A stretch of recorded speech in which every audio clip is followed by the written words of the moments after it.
Subhanallah walhamdulillah wa la ilaha illallah. Allahu akbar. Subhanallah walhamdulillah wa la ilaha illallah. Ali abi ali min syaikana ahli nasabina wa namal mu'minat muslim syarikal ardi la magharibi al ahya.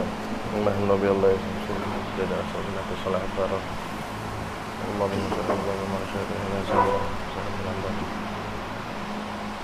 ala Muhammad wa ala hadratin Nabi Muhammad sallallahu alaihi wasallam bisiril Fatihah. A'udzu billahi minasyaitonir rajim. Bismillahirrahmanirrahim. Alhamdulillahi rabbil alamin arrahmanir rahim maliki yaumiddin. Iyyaka na'budu wa iyyaka nasta'in. Ihdinas siratal mustaqim. Siratal ladzina an'amta 'alaihim ghairil maghdubi 'alaihim waladdallin. Amin. Nawaitu ta'alluma wa ta'lim wa tazkura wa tazkir wa nafa'a wa intifa'a wal ifada wal istifada wal hasu ala tamassuki bi kitabillahil aziz wa sunnati nabillahi wa qurbihi wa thawabihi. Bismillahirrahmanirrahim. Ila anqala. Sampai di mana kemarin? Sampai di masih ingat enggak?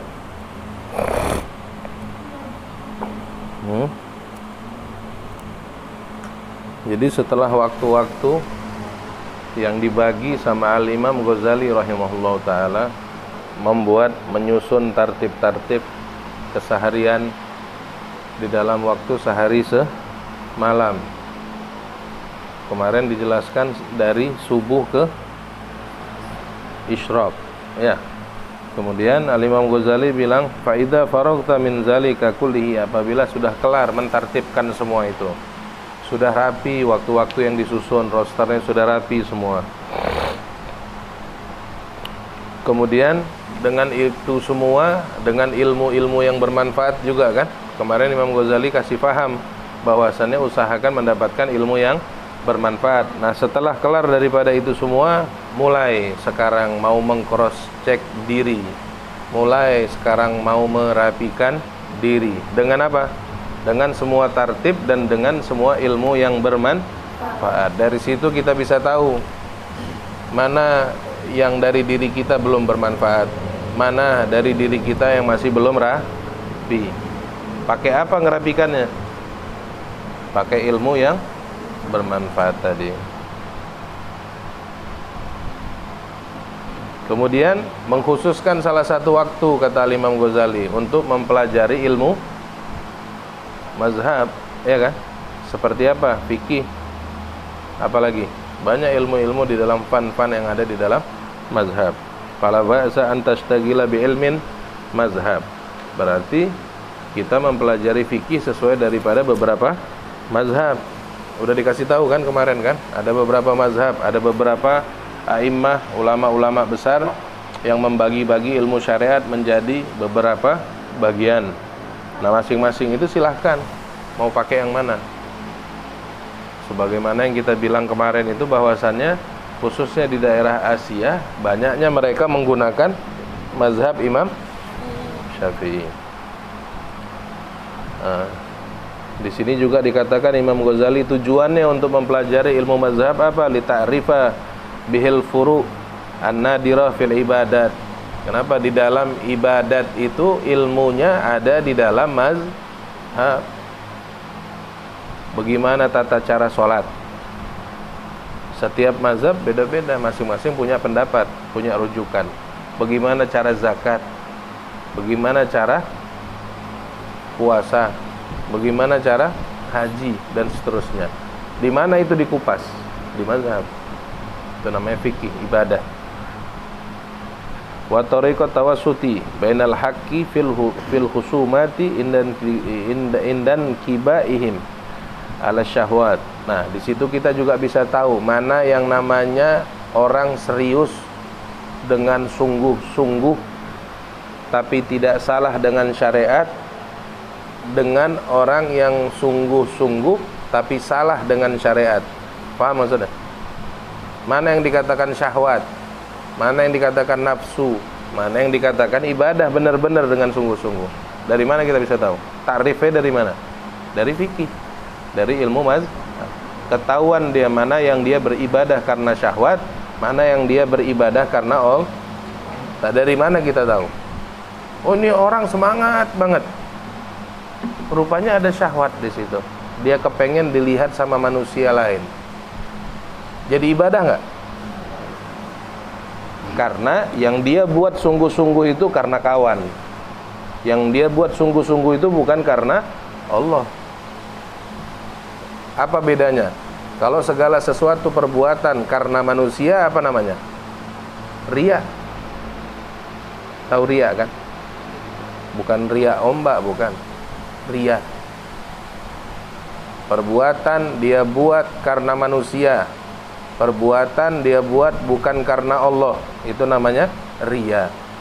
Tapi kalau perbuatan, segala sesuatu perbuatan dia buat untuk Allah, namanya ibadah.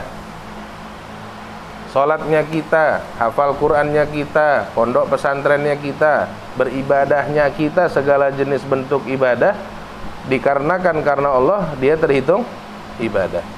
Tapi kalau karena kawan, kalau karena orang tua, kalau karena saudara, apa namanya? Riya. Bukan ibadah kan? Terhitung pahala. Capek. Ente nunggang-nungging 200 rakaat, tapi karena kepengen dilihat, oh kawannya malam-malam, terima itu kita.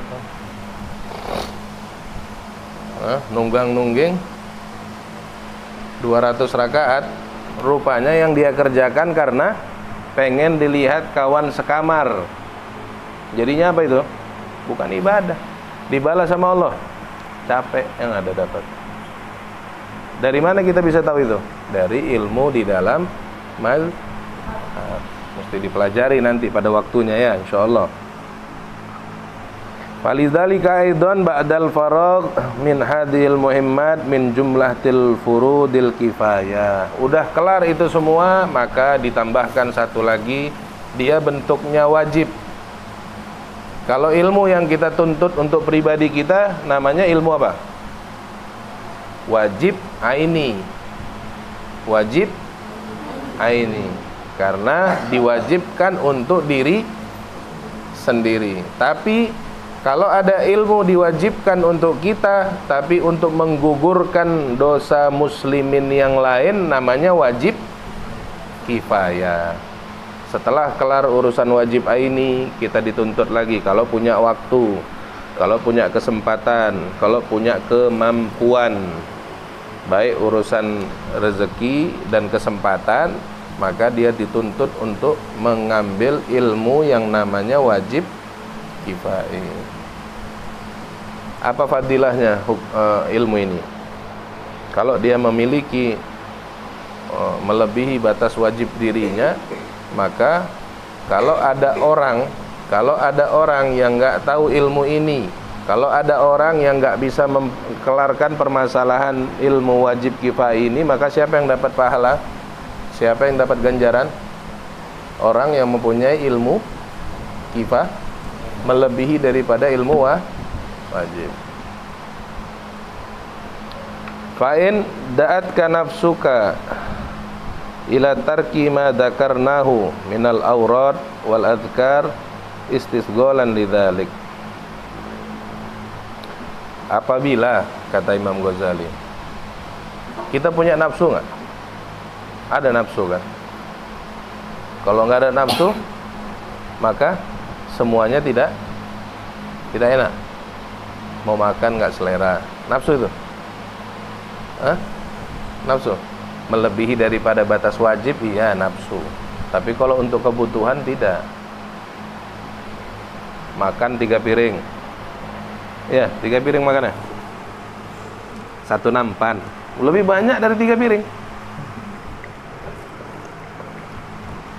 Nah, maka melebihi daripada batas wajib itu sudah dikatakan nafsu. Nah, di sini kata Imam Ghazali, dia bilang fa idza da'atka nafsuka, apabila ente punya nafsu mengajak ente buat apa? Ila tarki ma dzakarna, dari untuk meninggalkan semua apa yang kami sudah sebutkan. Apa yang sudah disebutkan Imam Ghazali? Amal ibadah, zikir, banyak kan disebut Imam Ghazali kemarin kan? Tapi dirinya mengajak untuk meninggalkan itu semua. Jadinya apa? Kalau udah diajak sama nafsunya, berat. Mau sholat isyraq, berat. Mau baca zikir, berat. Mau bikin amalan, berat jadinya. Intinya orang tersebut nggak mau mengerjakan, jadi males. Fa'lam katanya, maka ketahuilah, kata Imam Ghazali. Apa? Ketahuin apa? Anna syaitan al-la'in qad dassa fi qalbika da'a dafin. Kata Imam Ghazali, kalau itu udah terjadi pada diri kita, katanya setan udah main-main di hati kita. Ngerti maksudnya? Mau ibadah males, berarti ada apanya? Mau ngaji males, mau baca zikir males, mau baca ratib males. Apalagi dia main-main. Males aja, males, dia nggak ganggu orang, betul nggak? Berarti dia ganggu dirinya.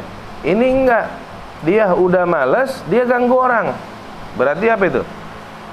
Bukan dia setan ya? Hah? Kalau dirinya males, belajar males, taklim males, ngaji males, wirid semuanya males, berarti dia diganggu setan.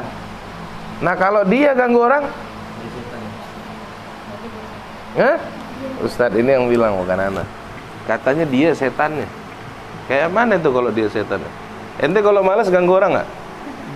Hah? Ganggu orang? Berarti ente setan juga.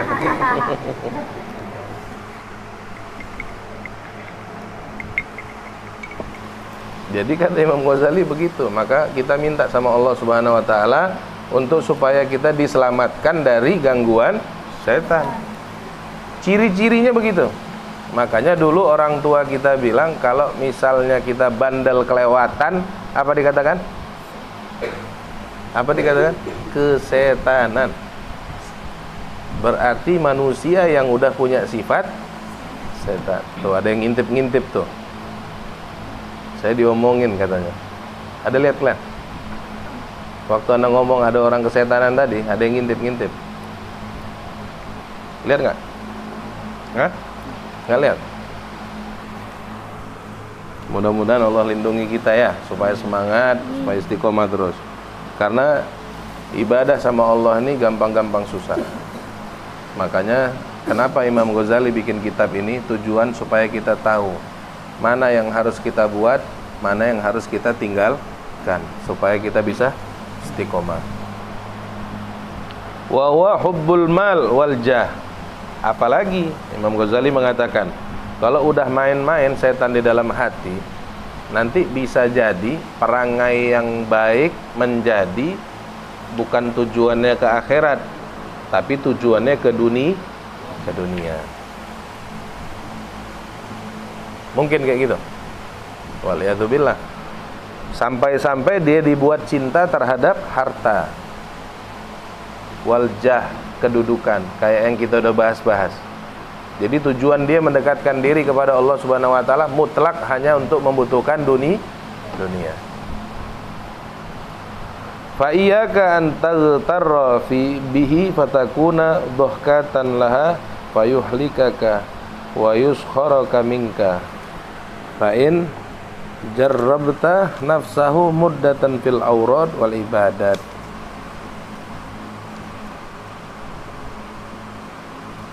Jadi ketika kita sudah mengetahui keadaan seperti itu, hendaknya apa yang harus dikerjakan seseorang?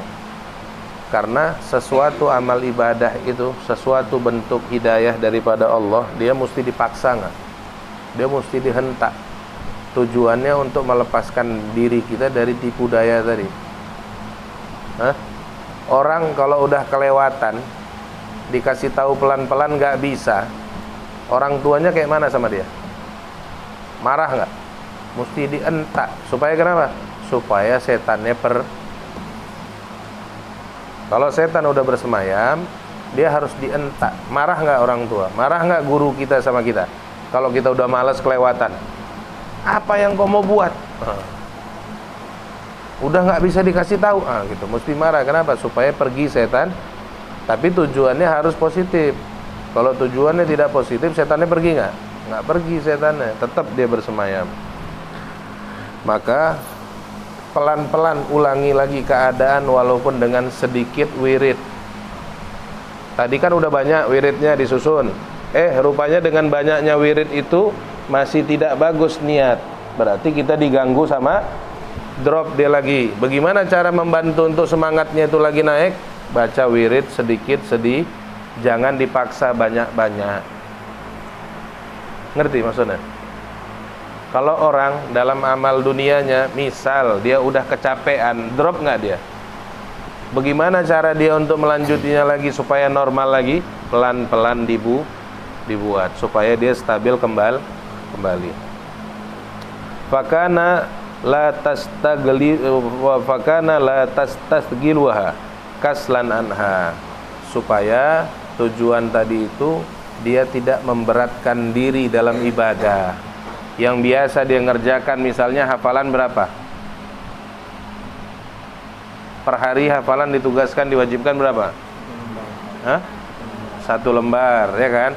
Pas lagi kena kurang bagusnya, ambil sedikit-sedikit supaya merangkak menjadi 1 lembar. Dipaksa terus bisa patah di tengah. Ya. Lakin zaharat rughbatuka fi tahsilil ilmin nafi.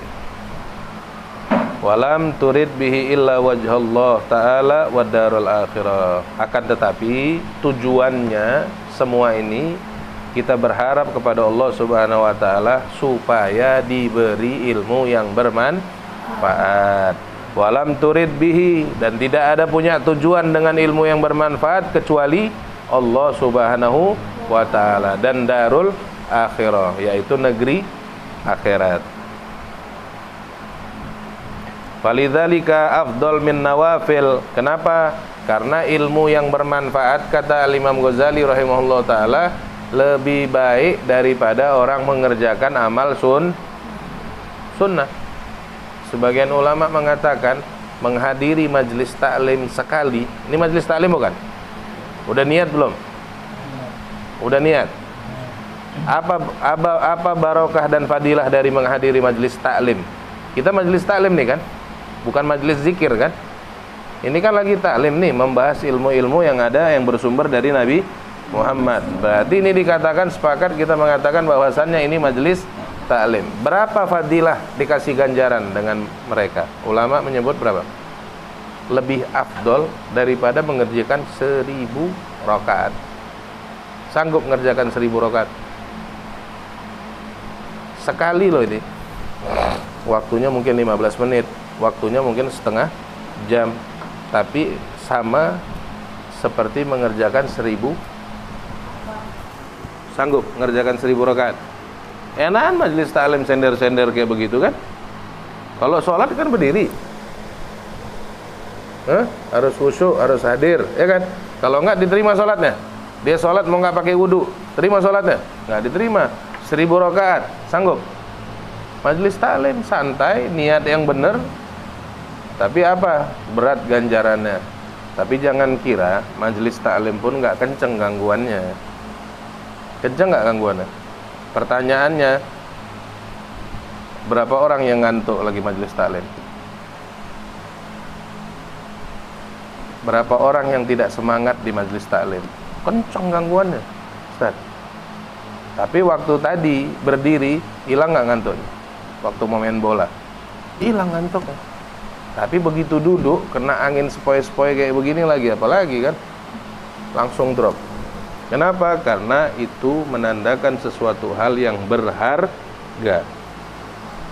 Menandakan sesuatu yang berharga, kita hadir, kita bisa lemas. Berarti kenapa? Itu hal yang berharga. Karena yang nggak kelihatan ini nggak mau ente mendapat fadilah. Jadi diganggu. Ada berapa alat ganggunya setan? Ada yang bilang katanya setan pakai kail. Kalau dia mau menghadiri majelis taklim, dia kail supaya dia nyasar ke warung. Pernah dengar? Ada yang bilang setan pakai tepung, dikasih di atas matanya, habis itu hilang gitu. Banyak alatnya. Ada yang bilang katanya dipanasin tuh pantat, jadi gelisah, duduk nggak nyaman. Bener nggak? Karena semua Imam Ghazali bilang apa? Mau hadir majelis taklim pakai niat yang benar. Betul nggak? Imam Ghazali ngomong nggak kemarin? Harus hadir, harus duduk yang benar, ya kan? Karena berarti kalau persyaratan menuntut ilmu tidak sempurna, dia dapat ilmunya nggak? Karena dia nggak ada akhlaknya, maka ilmu tidak dapat. Susah orang mau istiqomah di majelis, bukan gampang. Kadang kanan, kadang kiri, kadang coel sini, kadang coel sini. Nggak sanggup lagi dia ngobrol. Kita mau makan apa ntar habis ini? Iya, itu gangguan semua. Maka mau istiqomah 15 menit, bukan kayak orang mau mengerjakan sholat 1000 rakaat, lebih parah lagi rupanya majelis taklim ini. Karena gangguannya tapi mudah-mudahan Allah selalu selamatkan kita dari gangguan-gangguan, sehingga menambah semangat kita untuk mencari ilmu. Maka falidzalika afdal min nawafil, katanya Imam Ghazali, bahwasannya menyatakan bahwasannya menuntut ilmu itu lebih fadilah dari dia mengerjakan amal-amal sunnah. Al ibadat mahma sohatan niat. Dengan syarat, kata Imam Ghazali, harus dirapikan niatnya. Mau hadir majelis tadi niatnya yang benar, minta sama Allah yang benar. Kalau sebagian ulama mengatakan majelis taklim itu diibaratkan corong. Toa, tahu nggak? Kemana arahnya toa tersebut? Kepada Allah Subhanahu wa ta'ala. Kalau kalian hadir mintanya dunia, dikasih dunia. Tapi kalau kalian hadir mintanya urusan agama Allah, dikasih nggak? Nah, kalian pikirkan mau yang mana? Ada orang sakit mau hadir majelis, bisa nggak dia minta gara-gara hadir majelis taklim dihilangkan sakitnya? Bisa. Mana buktinya? Pernah terjadi sama Al-Habib Abdullah bin Umar Syatiri. Pernah dengar nama ini? Habib Abdullah bin Umar Syatiri ini abahnya Habib Salim, abahnya Habib Hasan Asyatiri.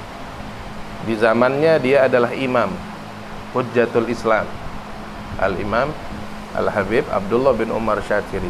Tidurnya cuma 2 jam. Bisa. Kok bisa 2 jam tidurnya? 1 jam siang, 1 jam malam. Apa aktivitas Habib ini? Habib ini pulang dari taklim dari Mekah, dia wakafkan dirinya lillahi ta'ala. Tahu wakafkan diri? Dirinya untuk Allah. Apa yang harus dia buat? Amalan doang dan ibadah kembali kepada Allah. 4-5 jam bertemu dengan keluarga. Sisanya dia iktikaf di masjid.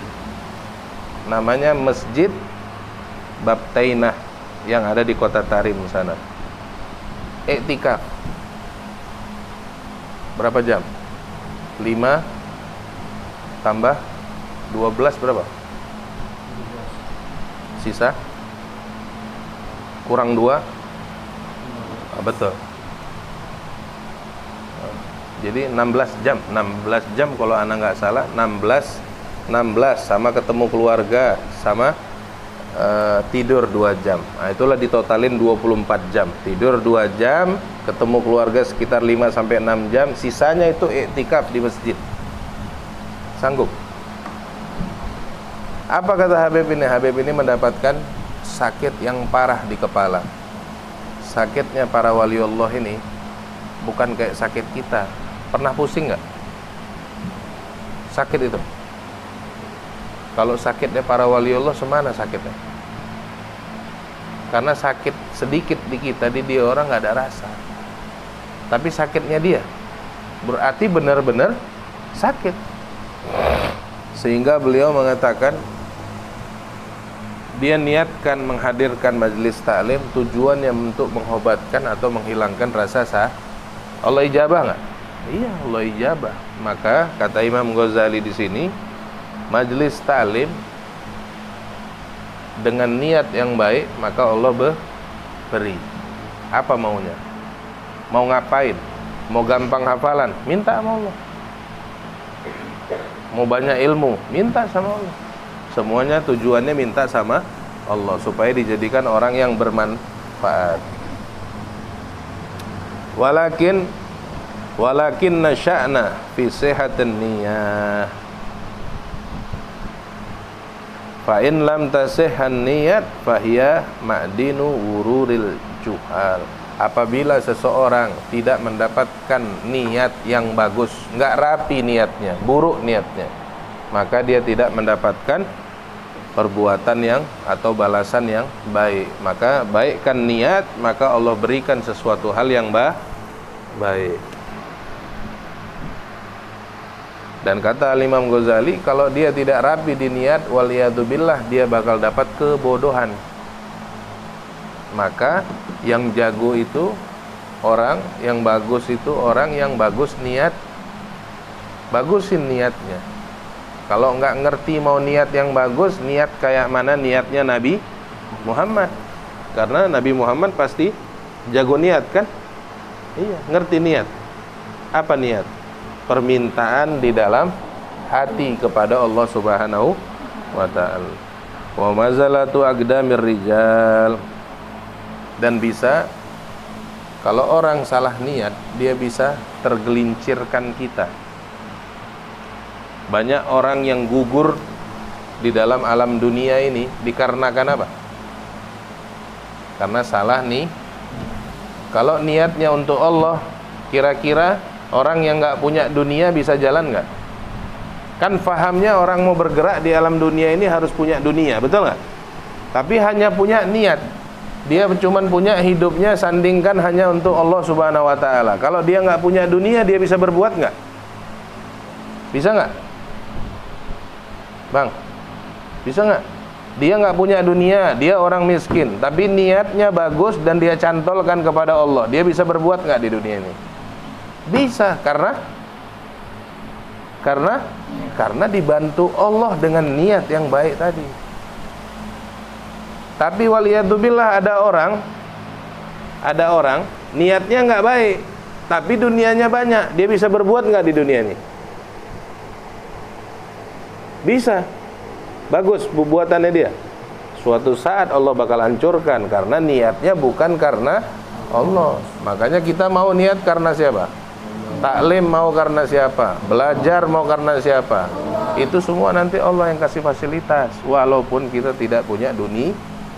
Makanya minta rapikan niat, rapikan fikir, rapikan maksud, tujuan kita untuk menuntut ilmu supaya semua fasilitas Allah yang nggak pusing nanti. Ya, wallahu a'lam bissawab. Mudah-mudahan Allah berikan niat, pikir, hati, bicara, semua gosat kita tujuannya karena Allah Subhanahu wa ta'ala. Dan kita berharap sama Allah Subhanahu wa ta'ala selalu dibantu di alam dunia, begitu juga nanti di alam akhirat, meninggal atau menutup usia dalam keadaan husnul khotimah. Amin ya rabbal alamin. Ya Rabb,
bihamdika asyhadu an la ilaha illa anta nastaghfiruka wa natubu ilaik.